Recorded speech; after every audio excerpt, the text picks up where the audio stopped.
So the question that really interested me concerns values, moral values or social values, and where they come from. I mean, they're obviously not in the world in the way that the tides and the sun is in the world.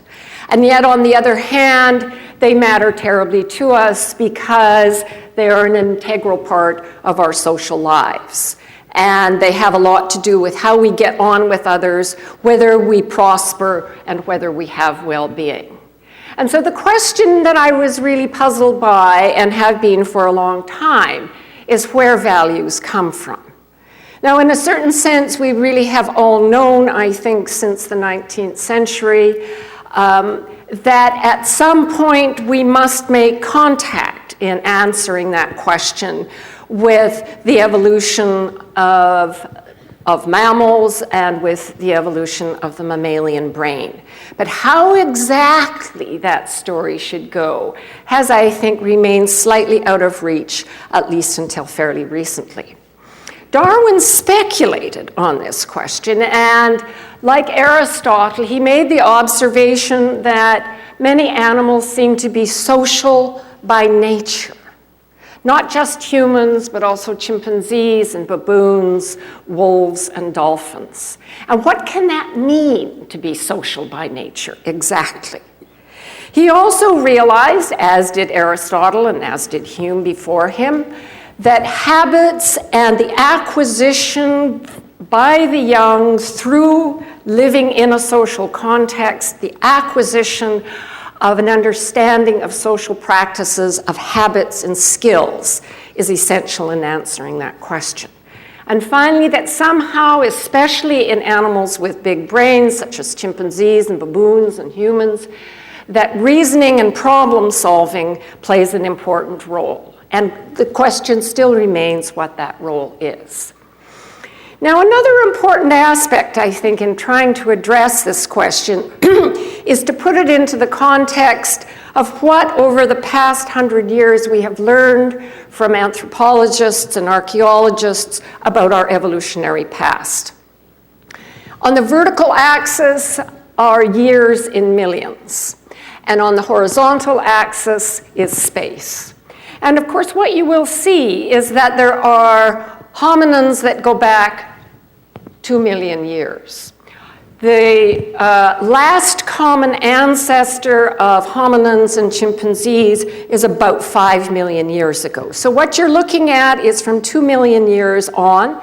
And what you will see is that there are many kinds of hominins. And I want to just say a little bit about Homo erectus. So notice that Homo erectus began to populate Africa about 1.4 million years ago. He had a brain that was about 800 cc's. Yours is between about 1,300 and 1,500 cc's. So it was quite a bit smaller. But notice that the guys lasted a long time. And not only did they last a long time, but they got themselves, probably via rafts that they built out of wood lashed together with vines, they got themselves to Indonesia.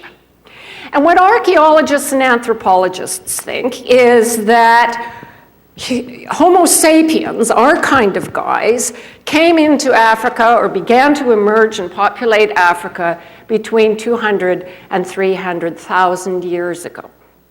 And for most of that 200 or 300,000 years, they lived in very small groups, gathering, hunting, and scavenging. Now, part of the reason I want to mention this is just kind of to put it in perspective. That almost certainly, for example, Homo erectus did not have anything like an organized religion, such that there was a God as lawgiver who provided commands. In fact, almost certainly no Homo sapiens had organized religions with a God as lawgiver who provided commands until maybe about 10,000 years ago. So for at least about 200,000 years, did they lack morals? Almost certainly not. Because like chimpanzees and baboons, as we now know, or like other hunter-gatherer societies that have been studied by anthropologists, they had ways of getting along. They had social practices that they abided by. They had ways of dividing resources. They had ways of reconciling after conflict. They had ways of dealing with individuals who were particularly problematic.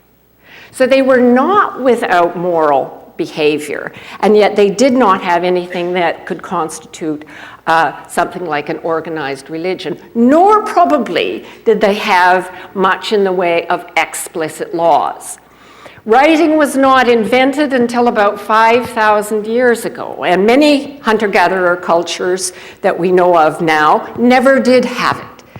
Did they lack norms or social practices to which members of the group conformed? No, of course they didn't. They had that kind of sociality that guided the behavior within the group. And so it seems from what we know anthropologically that almost certainly moral behavior, or certainly social behavior that conformed to certain kinds of practices, existed antecedently both of organized religion and of explicitly stated laws. So where do the values come from? The hypothesis that I want to talk about tonight goes like this: that sociability turns out to be a basic value for social mammals. And essentially all mammals are social, at least to some minimal degree. That sociality then was advantageous, partly because you could hunt cooperatively and you could also defend cooperatively. And so it would be selected for in the course of biological evolution. What we know more recently concerns the brain. And here the story depends greatly, but certainly not exclusively, on a very ancient peptide that we see in all vertebrates, but which was put to very new uses in the case of mammals. And that is the peptide oxytocin, which has a sibling which is very similar to it called vasopressin. And together they play this very important role that's completely new in mammalian and also avian behavior. I'm going to leave the birds aside, partly because their brains are different, at least structurally from the surface, and if we can talk about that in the question period if you want. So I'm mainly going to focus on mammals. That in addition to the importance of oxytocin, which I shall elaborate on shortly, the acquisition of social behavior is enhanced by the reward system, by approval and disapproval, and by shunning and by punishing. It's also elaborated with the expansion of prefrontal structures, of all that fancy stuff in your brain that's right there, which we know has a lot to do with planning, executive function, and being able to calculate what's likely to happen as consequences in the first step and the second step and so forth. So the basic idea that I'm going to explore with you tonight then is that attachment and trust are the platform for moral values in mammals, and that of course includes us. They give rise in the brain to dispositions that contour our social space, that make certain kinds of solutions to social problems highly probable and effective and stable. That they constitute within the motivational and drive system the motivation to find good solutions to practical social problems, to find ways of solving social problems that will maximize the stability and the well-being of the group. Social problem solving then is likely enhanced by the enlarged prefrontal cortex, which allows us, amongst other things, but this is also true in rats that have a smaller prefrontal cortex, to repress, to calculate, and to plan. Much of what we call impulse control seems to have a lot to do not just with the subcortical structures, which are very important, but also the relation to the cortex. What else turns out to be important in all social mammals is keeping track of who did what to whom. That's part of the memory system, and we need to know that because we need to know if someone is irascible or generous, or if they're apt to have poor judgment or be impulsive, and so forth. Now, although I am going to focus largely on what I think of as the neurobiological component of this story, certainly culture is extremely important. There has been tremendous cultural evolution, not biological, but cultural evolution, since the advent of agriculture about 10,000 years ago. But what I really want to focus on, in a way, is what made all that possible. And in particular, what made possible the development of certain kinds of institutions that will incentivize moral behavior, that in large groups where many of us are strangers to one another, we can still trust one another in the course of interactions, we can still get on. Now, there are a couple of background points that I think are really important for how I'm going to develop this, and so I want to just kind of digress for a moment and take a bit of time to explain this. Almost all of our workaday concepts, whether it's house or river or mountain or vegetable or friend or foe, are concepts that are organized radially, and I'll tell you what I mean by that. At the center of the category are what we call the prototypes, the exemplars, the things we all agree upon. For example, in the case of a vegetable, we all agree, at least in this culture, that carrots are prototypical vegetables. There's many ways of testing this, but it's fairly clear. If, for example, you asked an undergraduate class, name the first vegetable that comes to your mind, about 90% of them will say carrot. That's fine. And that does seem to be the way our categories are organized. And out from the prototypes that are less, where there is slightly less agreement, but there is still similarity to the prototypes, are other things. So radishes, for example, are not prototypical vegetables, because some of you will probably say, well, they're not really vegetables at all. Or you might say that about parsley, for example, and similarly about mushrooms. And yet you do find them in the vegetable section of the supermarket. Now, the point that this is actually an important point, because many people get terribly hung up on the idea of definitions, and that for any sort of case that you can drum up, there has to be an answer to it. It isn't so. Is there an answer to whether parsley is really a vegetable? I don't think so. If we cared a lot about whether parsley was a vegetable for some reason, then we would ask the lawyers to work it out for us. And they would make a precise definition, and if it was in our interest, we would live by it. But most of us really don't care about parsley. And the same is true of our social categories. As children learn what it is to be honest or to tell the truth, to be generous, or what it is to be stingy or miserable or to bully, they learn by prototypical cases, by seeing that that's an instance of it. They also learn by these very poignant and memorable stories where someone is particularly stupid or particularly miserable or particularly stingy.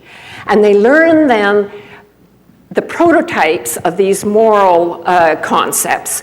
They learn what's a little on the outside, and they learn about the fuzzy boundaries, because we all know that even for something like truth-telling, you better not always tell the truth, or you will certainly get into trouble.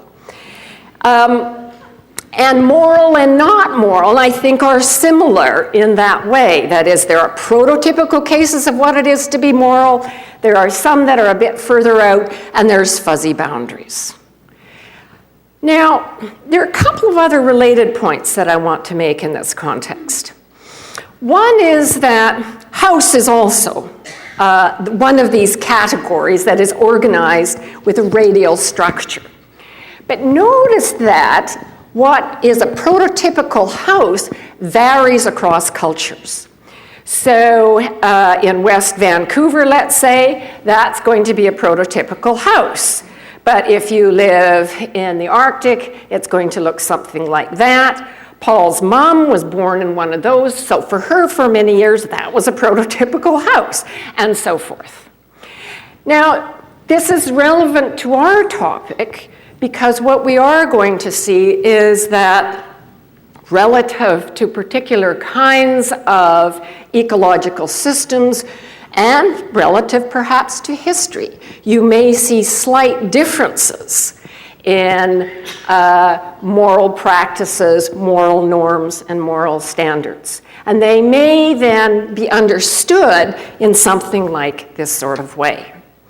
Now, the other reason that I want to stress this point about our ordinary categories being organized as radially, is that it turns out that artificial neural networks, which roughly, but only roughly, seem to approximate real neural networks, seem to learn in much the same way. And I illustrate here a very simple case. What we do is we provide to the input pictures of male faces or pictures of female faces. And then we send a signal up to the next layer where there are weights which can go up or down and increase or decrease the value of the signal, and then to the output layer. Now, of course, initially that neural network knows nothing. But it can be trained by seeing picture after picture and getting the answer yes or getting the answer no. So we would show it pictures like the ones that you see at the bottom. Now, after a while, it learns to categorize very accurately, and then you can present it with completely new pictures and ask it to categorize, and it will do so very well. You can then present it with an ambiguous face, or a face that is partially draped with a scarf or a curtain. It will still get the right answer. Now, when we look at that center layer to see how it does that, it looks like it does it in pretty much the same way that I was talking about. That is, there are prototypes, and then there are cases that are a little further out, and then there are fuzzy boundaries.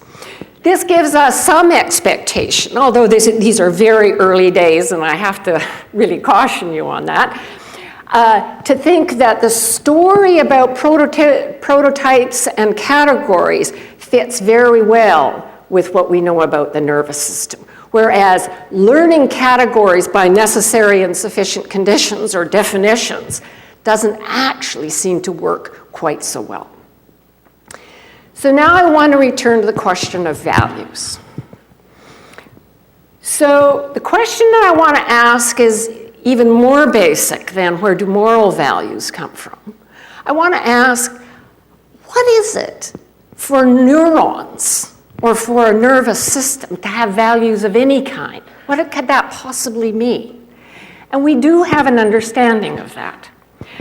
What we know is that every organism that has a nervous system has one that's organized to see to its own welfare, to see that it has energy resources, that it's warm, and that it's safe. And as organisms and nervous systems evolved and became more complex, it was possible for the brainstem to set priorities amongst some of the things that the organism might need. And so if it was very thirsty, but it saw a predator, the brainstem circuitry then says it's better to run and you can have a drink later. And so we see that there are very powerful evolutionary forces at work to make sure that an organism sees to its own well-being and its own survival. And in a sense, that's the very deepest level of value that there is. Now you might say, how then is it ever possible to get altruism? How is it ever possible to have any organism, however complex, to sacrifice its own immediate interests for those of another? And now we come to the change in mammalian brains. So consider the world of reptiles, of dinosaurs and lizards and newts and snakes and frogs and so forth. They are all cold-blooded. And at some point, about 200 million years ago, there began to be certain very interesting changes. And warm-blooded, kind of intermediate sauropsids, not yet mammals, but not exactly reptiles, began to appear. They were warm-blooded. And the great thing about being warm-blooded is you can feed at night. And what's around at night? Well, all of these newts and lizards that can't move because it's cold and they're waiting for the sun to come up, right? Free dinner. And so mammals did, or the warm-blooded animals did extremely well. The other thing that was great about it was they could go to foraging places where the cold-blooded animals couldn't go. And so they had much greater flexibility. The downside, of course, is that you need much more energy. You have to have about 10 times the intake of food, or calories, size for size, if you're warm-blooded. So that meant they had to have a lot more to eat. And that means that whereas you could have lots of lizards on one patch, you can't have anything like as many mammals on that patch. So how did that change the evolution of the mammalian brain, or contribute to the evolution of the mammalian brain? It did so in the following way. Instead of having lots and lots of babies and then wandering off, you have a few and you take care of them.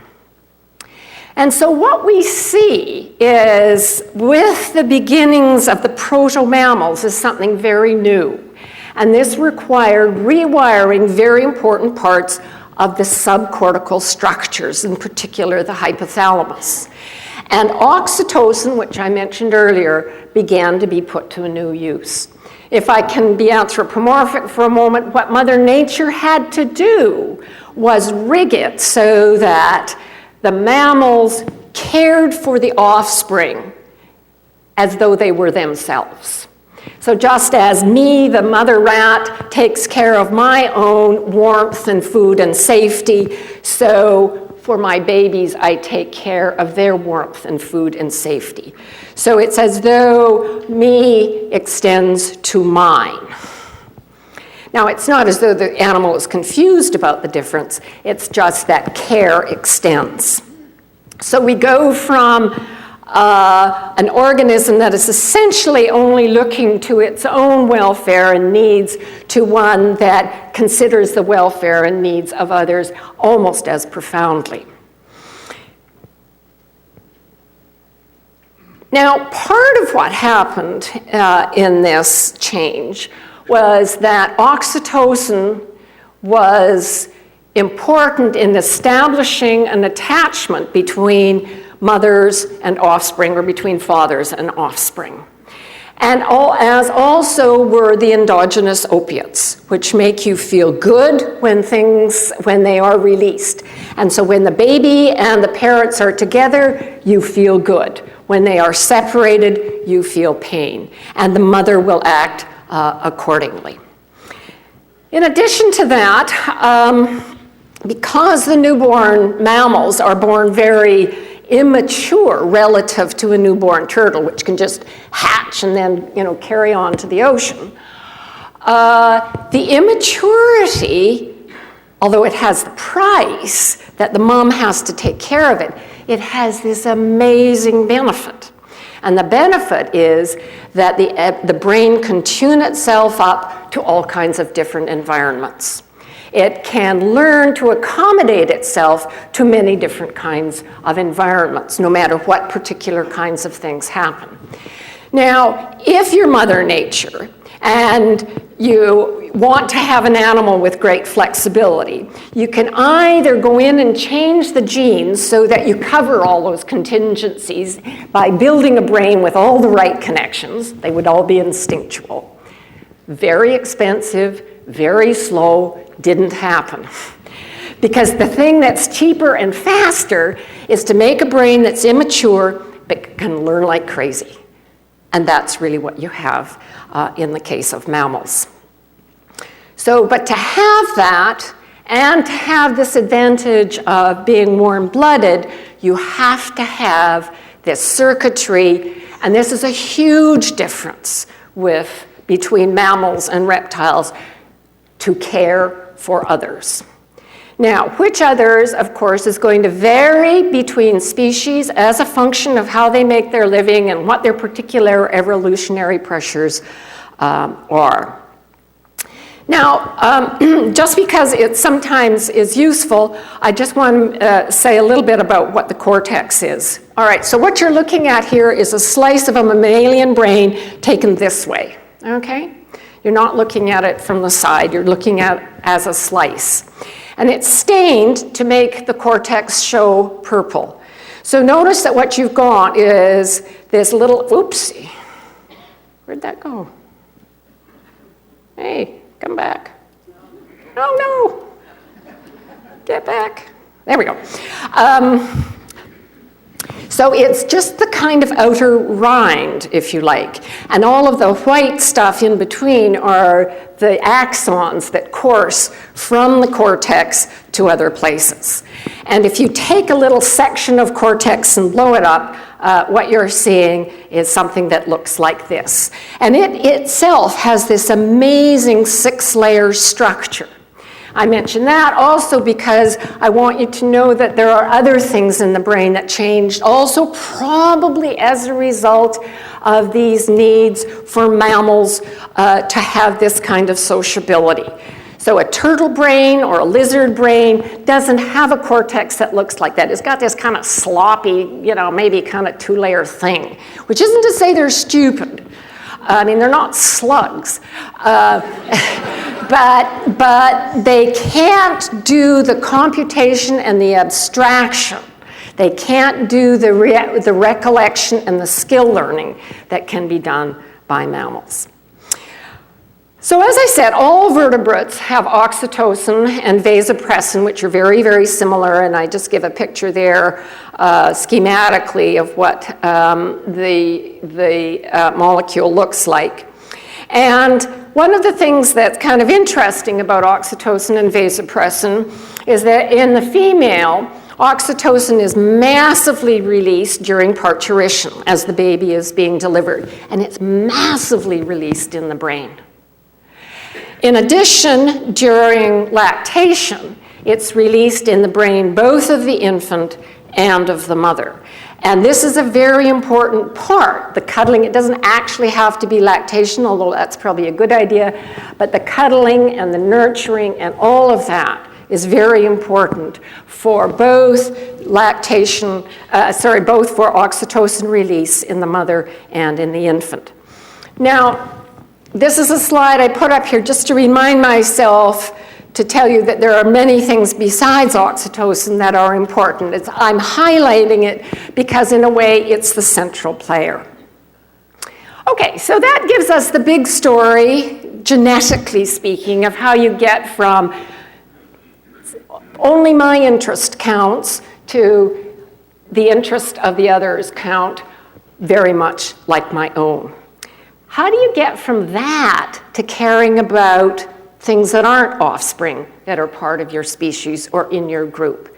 And now I'm going to tell you a story about voles. And many of you will know this story, but it's such a wonderful story. And it was really this discovery that kind of gave me the insight into understanding attachment and trust as essential to the platform for moral behavior. All right, so voles, you can see what they look like. This is a pair of prairie voles. It's hard to know which one is the male. It could be this one because they do tend to kind of huddle over the babies. There are many species of voles. Prairie voles are very interesting, and this was discovered by Sue Carter. Prairie voles, male and female, after the first mating, are bonded for life. They stay together, they hang out together, they like to be together. The male will guard the nest against intruders. The male helps, as he does in this picture, to take care of the young. He'll huddle over them and he'll protect them, and he will sometimes bring food for them. There are other voles that are very different. Montane voles, for example, and meadow voles. In those instances, there is no long-term mate preference. The male takes no part in the rearing of the pups, and there is no guarding of the nest. So Sue Carter asked this question: what's the difference in the brains? And they found an answer. And the answer goes like this. Now, what I have to tell you first, before I explain this, is this. So oxytocin is a chemical in the brain. It's also in the body. Oxytocin in the brain, to have an effect, has to bind to a receptor on a neuron. And then it will change something about the activity of that neuron. So there has to both be the oxytocin and there has to be the receptor. And the same, of course, is true of vasopressin and just about any other neurochemical. So what they wanted to know eventually was, if the brains differ, what should we be looking for? And they figured out, finally, that they needed to look for the difference in density of receptors for oxytocin and receptors for vasopressin, and this is what they found. All right, so here you're looking at a montane vole. Does that show up okay? Yeah. Here you're looking at a montane vole. This means oxytocin receptor. Here you're looking at a prairie vole brain. And again, you're looking at a slice this way. What they found was that in the prairie voles, but not in the montane voles, you have a high density of receptors for oxytocin in the nucleus accumbens. It's not you have none in the montane, it's you have a very high density in the prairie vole. And what about vasopressin? For vasopressin receptors, you have a very high density of receptors in what's called the ventral pallidum in the prairie vole, but not in the montane vole. Interesting fact, nucleus accumbens and ventral pallidum are both part of the reward system. All right, so that's only a correlation. So then they did all the manipulations that you can imagine. You get yourself male and female prairie vole, they haven't mated yet, you block the oxytocin receptors, what happens? They mate, they don't bond. Or else what you can do is you can genetically alter mice, and I'll show you a little bit how that goes in the next slide, actually. Let me just go back from the mice for a moment. So Larry Young at Emory thought, well, look, if what you're seeing is a different density of receptors for vasopressin and oxytocin in those very specific places in the prairie vole, there must be a genetic difference. And he found one. And here is a schematic. This is actually from Larry Young. So this is the montane vole, and over here you got your prairie vole. These are both males. And in the case of the montane vole, this region, which you call a microsatellite, which regulates the expression of that part of DNA that's responsible for making the protein that is the receptor. It's a different size, and it's much larger in the case of the prairie vole. Now, before you get too excited, I have to tell you this doesn't generalize to all animals that show strong mate preference. That TT monkeys show it and marmosets show it, and we don't find the same gene involved. But this is the gene, it seems, that's involved in the case of prairie and montane voles. So what they did then was they took mice because you can do the genetics, and they altered them genetically, and if you made their genes look like that of the prairie vole, by gosh, they mated and they bonded and were very attached and really liked to hang out together and so forth. Now this was amazing to me, that this very simple peptide, although in the context of very complicated circuitry and other chemicals, could make that difference. And that you could manipulate behavior by manipulating that. And that's a social behavior that actually I'd been led to believe as a teenager was something that we came to rationally, right? That rational people are monogamous. I don't know. Well, I don't know. So It seems that social urges, of course, involve pleasure and pain caused by social interactions. So in addition then to our having these attachments, we feel pain under certain conditions, disapproval, shunning, and so forth, and we feel pleasure when we are with them. It's an interesting thing that Larry Young did. He took a basket of prairie voles and he kind of distributed them around the room, and within minutes they were all kind of back together. This is really, this is great. He took montane voles and did the same thing. Nothing. They were happy. They're loners. They're like those prospectors. So there are highly social mammals. We're pretty highly social, but so are marmosets, who do also bond for life, and the male takes a part in the rearing of the young. So now what I'm interested in is not just care of the offspring and care for mates, but also kin, and in some senses, in some instances, friends and others in the group. And I think it's fairly easy to see that the way the system works, it's not difficult to expand care and attachment and concern beyond the immediate family. Although it remains a very interesting fact that in general parents care most about their own offspring, and then it kind of falls off thereafter. And I think it seems to be a very typical and common human behavior. So what does oxytocin really do, you might want to know? Well, that is now a topic for very intense research in many labs. And we know a little bit, but there's much that remains still very puzzling. We know that at a behavioral level, it decreases defensive posture. So very often animals are quite vigilant and alert when a new animal enters. And then, depending on what happens, they may relax and everything is fine.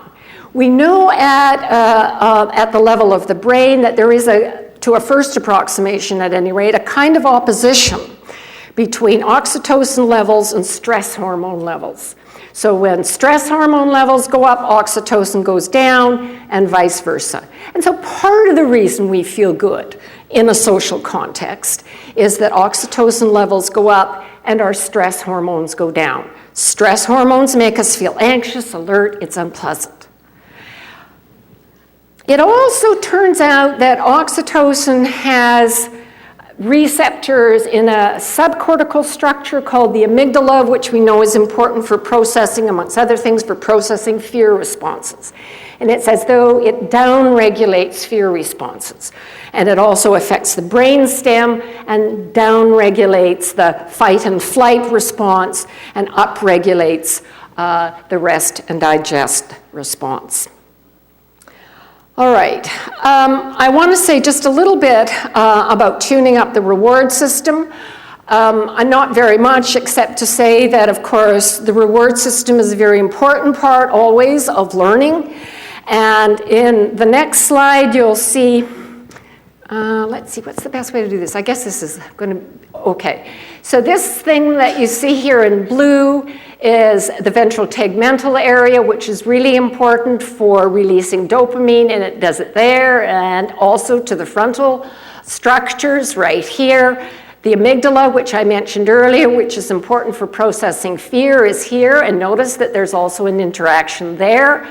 Notice that the nucleus accumbens, which I said was where there was a higher density of receptors for oxytocin, it's part of the reward system. And notice how there's all of these interactions between all of these centers that have to do with processing, planning, social responses, calculating consequences, and so forth. Now, we don't in detail understand how this works. But this is a very important, I think, element to help us. So animals social animals like to be together, for example, wolves. And one of the things that almost certainly happens is that when social animals are together, it makes it easier for them to engage in cooperation, whether that has to do with defense against intruders and predators, or whether it has to do with themselves being predators. And in this particular instance, which I showed earlier in this week, these, of course, are wolves, which howl to bring in the others. And they, as you all know, if you have dogs, the dogs get together and they jump on each other and they lick and they da-da-da. And then the alpha male mounts everybody, so everybody knows who's the alpha male, and off they go. And here they are doing this really incredible thing. So here's the grizzly who's brought down a caribou and has just begun to tuck in, and of course the wolves arrive, and the wolves will harass him until they drive him off, and they will. And over here we have, yes, the raven, who alerted the wolves, yes, and guided the wolves to where this was, and eventually he'll go back and get his chums. They will all come, and then they'll harass and harass and harass the wolves, and then they'll get what remains. Now, I just want to mention a couple of other quick things before I end. I know this is a cheesy slide, right? I know that. But I really like this slide. And so I figured out something to say about it. But actually, I do want to make a serious point. That serious point is how flexible social mammals are in their behavior. That, there's always a kind of normal set of circumstances where a very typical kind of behavior is seen. So we all know that orangutans are loners, right? And in Borneo, all of the field studies that have been done shows that they are loners. And that's, of course, because they eat mostly leaves, and so they each need a vast territory. Of course, the mothers are not entirely loners when they have a young one, but as soon as the young one is independent, they all become loners again. And so there had been this impression about orangutans that they were essentially unsocial. But it turns out that if the resources are plentiful and if conditions are right, they're actually very social. And what's I think so interesting in a way about this slide is that I should just tell you where this was actually. This was in Iowa, where there is a rescue center where the orang happened to be. And he was kind of a loner while he was in the rescue center. He didn't consort much with the chimpanzees and others. And then one day this old coonhound comes loping in. And the coonhound kind of looks around and he looks around and he finds Rusty. And they bond. And they actually have apparently been inseparable since. But look, I mean, the social behavior is really quite interesting. The arm around them, and it's not fake, by the way. All right.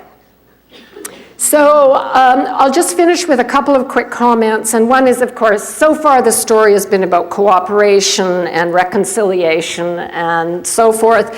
But of course, there's always aggression and tension and competition within the group. It's not like times are always jolly. And what's very interesting about social mammals, and we can see this by field observations more particularly than captive, is how animals will reconcile, that there is a limit to what is tolerated in terms of bad behavior and tension, and that others will gang up on a badly behaved member, and in some cases they will boot him out of the group. And we also know from field studies that a loner does not do well. That a lone baboon or a lone coyote or a lone wolf has to scrounge all on his own for food, does not do well against predators, and typically has a much, much shorter life. And so you can understand why part of the circuitry is devoted to making sure that the animal feels pain when there's disapproval, when there's punishment, and when there's shunning. It works very well. So I'm going to conclude with two slides. First, then, of course, it's a reasonable question. Where do our very explicit rules and explicit laws come from?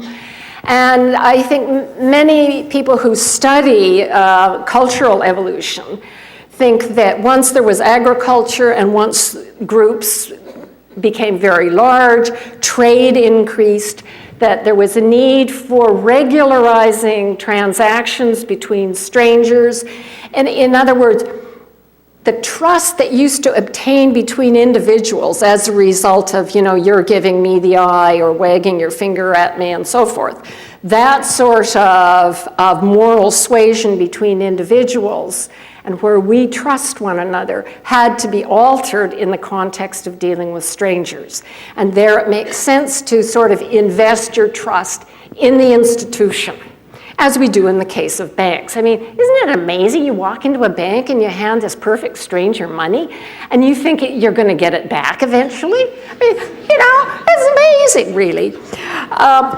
And the other thing then, and this harkens back to the first slide, probably at about that same time we see the development of organized religion, and in particular with the idea that when you're not around others, there is an unseen guy that sees you.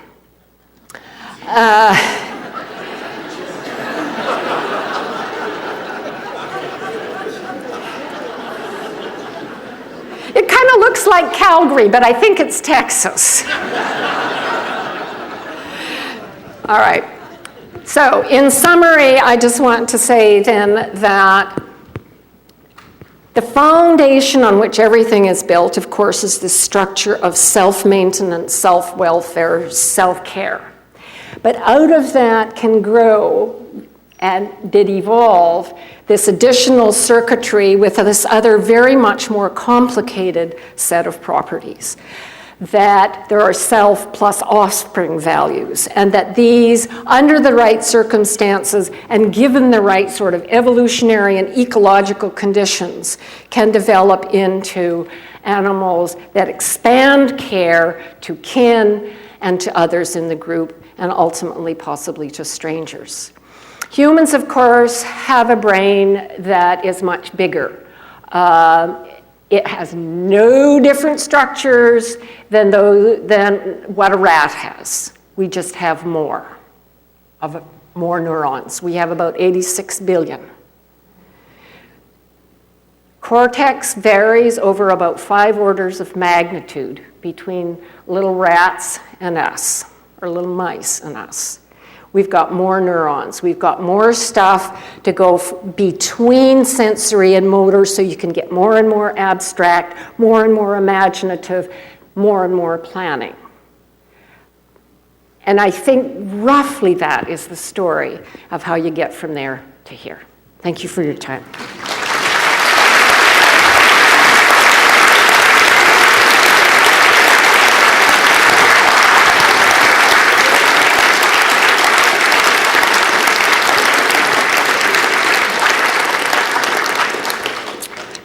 Now, my understanding is that I should take questions. So I'm very happy to do that, actually. Go ahead. I will repeat the question. I've been told to do that, and I will do that. You may have to remind me. Did you want to ask a question at the back there? Yeah. Professor, you did say at the beginning that you wanted to concentrate on mammals. Yes. And the mammalian brain. But in the papers recently has been a case of a lady up north, Paris or somewhere, that had a Canada goose, which is, and the creature imprinted on her, and had that imprintation that survived to the present. Now, geese are a symbol for lack of intelligence in our culture, and they don't exhibit many of these, or really any of these qualities, except for self-preservation. And I just wonder... No, that's a wonderful question. That's not a fuzzy back, that's not a fuzzy boundary at all. That's completely different. Well, I'm not so sure, actually. But it is a really interesting question. So the first thing I want to say about long-term pair bonding. Oh, repeat the question. Right. All right. So why do, this isn't quite your question, but this is the one I'm going to answer.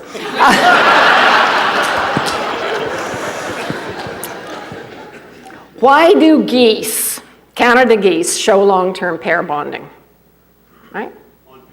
On people. Well, okay, I'd rather not, I'll tell you why I'd rather not answer, because it's a different thing, okay? But here is the interesting thing. About 95% of birds have long-term pair bonding. Only about 5% of mammals do. Different ecology, that's all. And I think in the case of birds, probably the requirements of keeping the nestlings safe, keeping them fed, getting them to maturity, and so forth requires two. And but imprinting is what happens between baby and parent. And so the first thing that moves is the thing on which the little gosling imprints. But that's a slightly different thing, but it's probably related. But the reason I don't want to talk very much about birds is that birds and mammals diverged maybe 200 million years ago. It's very interesting, nevertheless, that they do show such social behavior. And it's been hard to study for a very interesting reason, and that is the development of the mammalian brain means that rat brains are pretty much the same as human brains, except ours are bigger. But bird brains seem to be organized in a slightly different way. At a deep level, we think it's the same. That ultimately what happened was that evolution found essentially the same solution, but superficially it has a different look. Now, it's taken a long time and a lot of anatomy and physiology to come to that conclusion. But not very much is known about bird brains. But we do know this, and that is sociality in birds, to the degree that it has been studied, is regulated by an analog of oxytocin, namely mesotocin. And so this could be a case of convergent evolution, or it could be a case of common ancestor. And I think the evolutionary biologists are just divided on that. But I do want to say, I don't know how smart geese are. But there's been a lot of work in the last 2 decades on corvids. And it has been shown that crows and scrub jays are actually a lot smarter than we thought. That scrub jays, in fact, keep very close track of ranking within the group, and they know what you can see when I'm about to hide a nut. And if you're higher ranking than I am, I'm going to move it because I know you'll steal it. But if you're lower ranking than I am, I'll leave it there because I know you won't. So their social behavior is really quite interesting. And of course, as we know, ravens are even, in a wholly different class. Ravens are incredibly clever and can do all kinds of very complicated problem solving, sometimes in one step. So we're really beginning to learn a lot more about brains, and the fact that their brains are small, well, their bodies are small. So it doesn't necessarily mean too much. But I don't really know very much about the behavior of Canada geese in terms of problem solving. But I think I should take another question. I'm sorry I went on so long. Yes? In a human population, is there any correlation, let's say for sociopaths, with respect to the amount of oxytocin and or the receptors? I will repeat the question. The question is there any relation between what we know about sociopaths and whether we know anything about oxytocin levels or receptor distributions and so forth? And the answer is no, we don't know. Yeah, it's a very interesting question. There are some things that have been looked at, but I think, I have to tell you, there are many sort of technical difficulties in this. So we know what the receptor distribution looks like in the prairie voles. How do we know that? Well, we inject their brain with a dye, And then I hope there's no PETA people here. And then we sacrifice the animal. We take out the brain and we cut it up in slices and we count. Now, we haven't yet got, or perfected at any rate, the technique for doing that in a live animal, or in particular doing it in a human. So we don't know what it looks like even in the normal human. But here's one study that has been done. There was a population of women who were very neglected and abused as children. So they didn't get the normal sort of love and security and cuddling and so on. And another population of women who were otherwise normal. And they did, certainly there were behavioral differences. The first group had great difficulty forming long-term attachments. They were often quite mistrustful. They often showed borderline personality traits. And when they measured plasma, that is blood oxytocin levels, they did see a difference. But that's an interesting result for starters, but don't put too much in it, because measuring oxytocin levels in plasma is still something that we're trying to perfect, and the measurement techniques are still rather iffy. So I think there's likely to be a story there, but we don't really know, I think, yet what it is. Okay, yes? Okay, have there been any studies in either humans or the mice mold ones about oxytocin and the appearance of an adoptive offspring? Yes, there have. That's very interesting. Have there been any studies on what oxytocin levels and receptor distributions look like in the case of adoptive offspring? First, one part of the story. Michael Meany from Toronto has done both the behavioral studies and the oxytocin receptor studies on rats who are taken from their mom but are otherwise cared for and fed and kept warm and all that stuff. But they don't get the cuddling and they don't get the licking. It turns out, seems not to be true for humans, but in the case of rats, the licking is extremely important. Actually, licking the genitalia is essential in order for the proper genitalia to grow. I just thought I'd throw that in.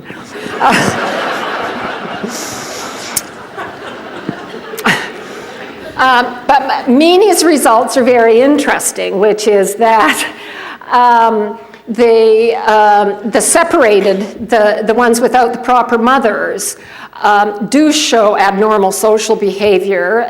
The females don't do very well in rearing their own pups. They're kind of, not sure what to do, and they're not very good at it. And at the level of oxytocin receptors, they do see a decline. So there certainly are effects. Now, in the case of infants that are human infants that are adopted, there's no reason to think that there is any problem. That is, what seems to be important is the loving and the nurturing and the cuddling and the stroking and the singing the lullabies to and so forth. That seems to be important. In the case of meerkats, this is kind of interesting, actually, because occasionally it has been reported that an adoptive human mother will begin to lactate. And usually doctors just laugh at that, and, sorry. But this is interesting. In the case of meerkats, the way it works is there's only one breeding pair. But occasionally, one of the sisters of the breeding female will get pregnant. Nobody knows how. And then she will usually be killed. So that doesn't happen very often. But the other thing is the sister of the female will help take care of the baby meerkats, and she will lactate. So she begins right away helping to take care of her sister's infants, and they do lactate. That's not just a surprising thing that seems to happen once in a while in humans. It happens regularly. And we think that must have, to do with a variety of hormones, prolactin, estrogen, oxytocin, and who knows what else. So it's complicated, I think, and very interesting. I'm going to go way to the back, just because people at the back are usually ignored. Yeah. Way at the back, you.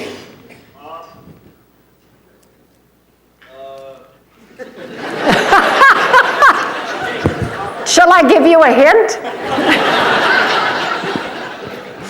My argument here suggests that there's limits to how humans extend their altruism, yet something about human cultures and environment appears to make us extend our altruism to strangers or people we have never met or will never meet. Yes, I think so. Well, I was suggesting, so how is it that humans can extend care and helping, and how can they cooperate with perfect strangers? First of all, I think it certainly does happen. I think humans are remarkably flexible, but I don't think it's altogether different from what we see in the case of the orang. That is, under certain kinds of conditions, the orang is pretty much a loner. But under certain other conditions, in his case it had to do with resources, it will extend.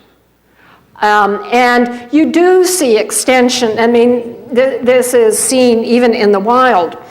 And again, in the wild, it has a lot to do with the availability of resources and how well things are going and whether the animal is anxious and has high levels of stress hormones. But you can see cross-species friendships. They're not wildly common, but it does happen. So you don't want to think of oxytocin as setting precise limits. I think it makes certain things possible, and then as a result of the interaction with the environment, you can get this or you can get that. So probably the behavior of certain groups who are under a lot of tension from the neighbors, it's likely that they're going to be quite careful about with whom they cooperate and about whether they are kind to this stranger. But in other conditions, it'll be quite different. So I think there's enormous flexibility, not just in us, but also in all large-brained social mammals. Okay, I'm going to come back down to the front, and then I'll go back to the back. Yes? Are there any apparent correlations between levels of stress, be it from limitation of food gathering or whatever, and our capacity to respond to oxytocin? Yeah, okay, so the question is, are there correlations between levels of stress hormones and the capacity to be friendly and helpful and cooperative with strangers? I don't know the literature well enough to answer that, but I'll just give you an example of an experiment that has been done. And it will give you a feel for, what you kind of need to do in order to get into that problem, and B, what we know now. All right, so here's the experiment. You have two guys, and they're going to play a game. And it's a game with real money. And the way the game works is that this guy's given $20, and he's called the investor. And he can give it to this guy, the trustee. He can give however much he wants. And however much he does send forward will be tripled by the experimenter, right? So you can see that, if these two guys trust each other, they can make out like bandits. So he gives the trustee however much he would prefer to do, and then the trustee will send back to him an amount. Now, this experiment has been run many, many times, and people will send a certain amount forward, and depending on how the trustee sends back, they may send out more next time, and so forth. Now, in Zurich, in Ernst Feier's lab, they wanted to know if they could alter the trusting behavior of the investor. So what they did was they put oxytocin in a nasal spray. It's not as good as you think. They put oxytocin in a nasal spray, and this group got oxytocin up the nose and played the game. This group did not get oxytocin up the nose and played the game. This group did show a significant, but I would not say overwhelming, they did show a significant increase in trusting behavior. So whereas hitherto, this guy might have sent forward 10 of his $20, now he's more likely to send forward 15, and so forth. So there was an effect. And people think they have seen effects of a similar sort in other sort of neuroeconomic games that are a little bit different, but there does seem to be a pro-social effect. Now, I'm being cautious here because one of the things we know about oxytocin is that it has a very short half-life, on the order of a few minutes. So all of you who were thinking about maybe you could just spray it around the US Senate and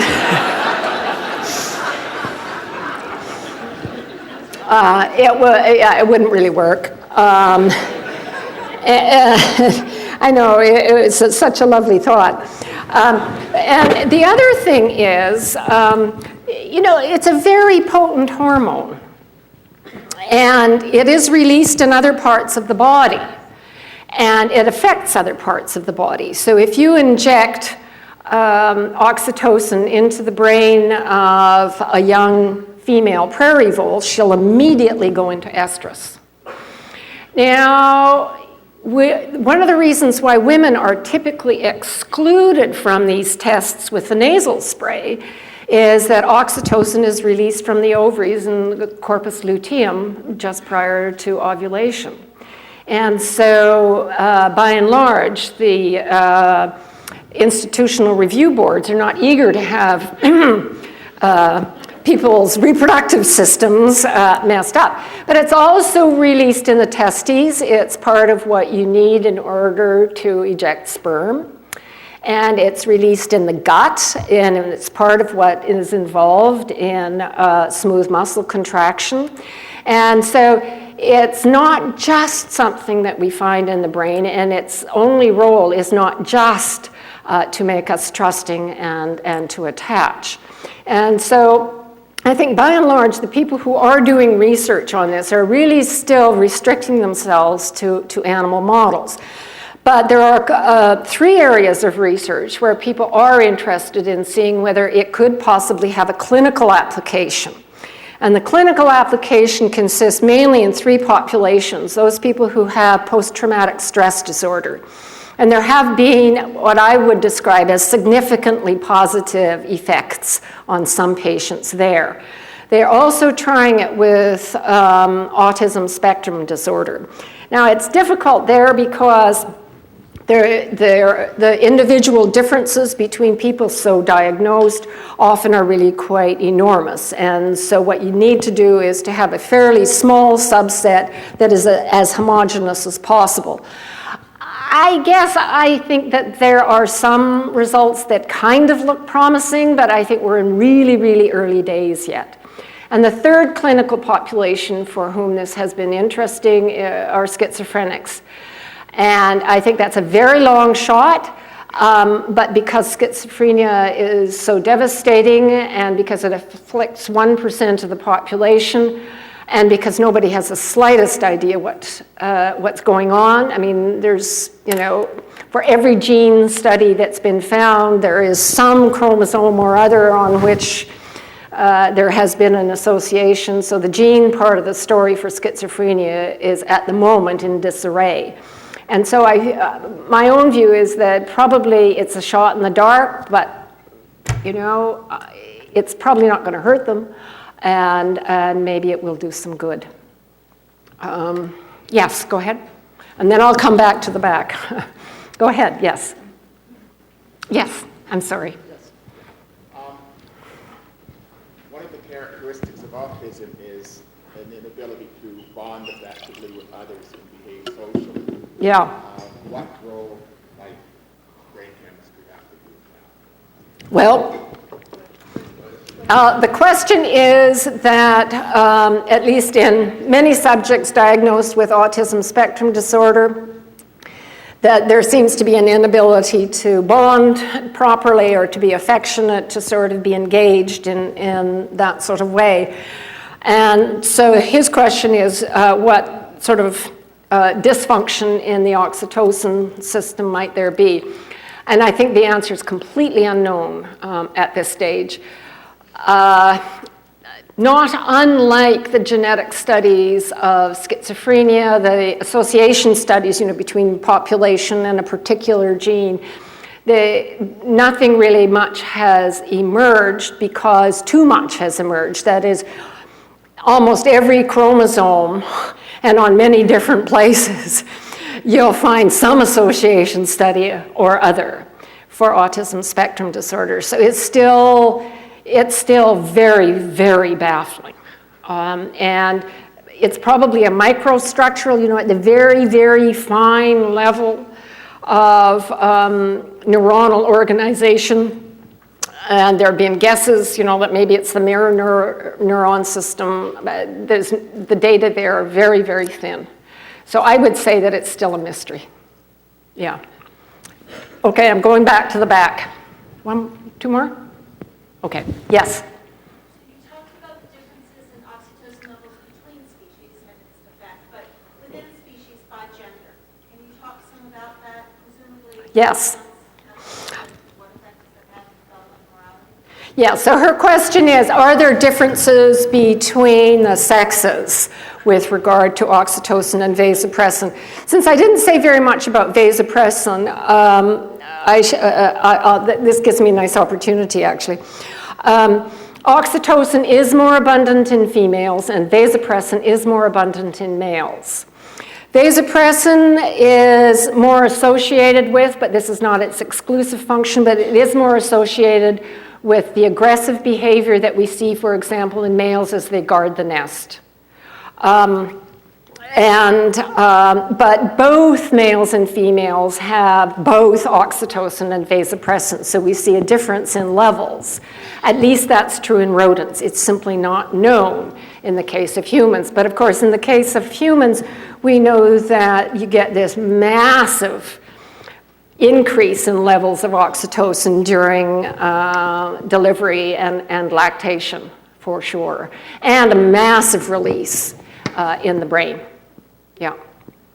Okay, yes? I think maybe, should this be the last question? It should. She's the judge. Okay.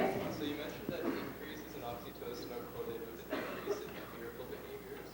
I'm wondering if that is also associated with a decrease in sexual attraction, and if so, if that could be one explanation for the taboo of incest. Question. There's a decrease in level of oxytocin when there's an increase in stress hormones, or when something fearful happens. Is that what you're saying? Yeah. The way that you explained it, or was that more oxytocin leads to less fear. Oh, yes, more oxytocin tends to downregulate the fear response, yes. Because I could be wrong, but I believe the amygdala also is related to sexual drive in some capacity. Well, so the question is whether the amygdala is also related to sexual drive in some capacity, and might this be related to incest? I think there are other parts of the subcortical structures in the amygdala and in the septum that are more important for sexual behavior, but you may be right that the amygdala plays a role as well, but I can't say very much about the circuitry underlying incest, and I don't know anybody who's looked at it. I'm sorry. Yeah. So should that be the last question, or one more? Okay, one more. Okay.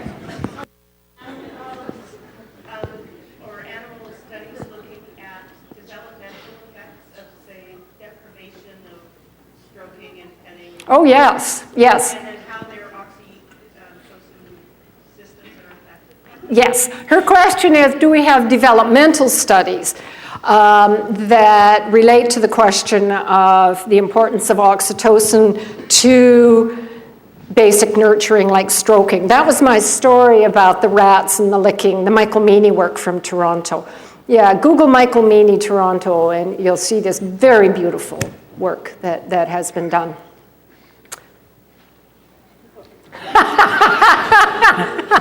Okay, I'm done.